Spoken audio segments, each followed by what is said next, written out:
বন্ধুরা, আমি যে পেঁয়াজের রসটা তৈরি করি, আপনারা সবসময় দেশি পেঁয়াজ নেবেন। যে পেঁয়াজগুলোর মতো দেখবেন কাঁচা রঙের মতো, আপনারা সবসময় বাংলাদেশে যেগুলো হয় এগুলো আপনারা নেবেন।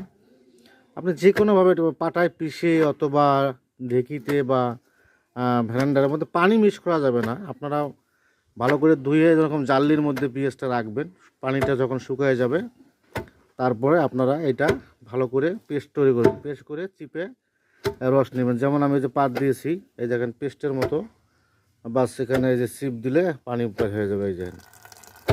এই আটাটা আপনি একটু হাতে নিয়ে দেখবেন, শুকালে যে আটাটা হয়, এই আটাটা আপনার কার্যকরিতা। পেঁয়াজের রস এবং পেঁয়াজ অনেক উপকারিতা রয়েছে, পেঁয়াজের মধ্যে অনেক গুণ রয়েছে। তবে আপনারা যদি পারেন রাতের মধ্যে 1 কাপ রস, 1 কাপ গরুর দুধ গরমের মধ্যে মিক্স করে খাবেন, ইনশাল্লাহ কাজ হবে আপনার।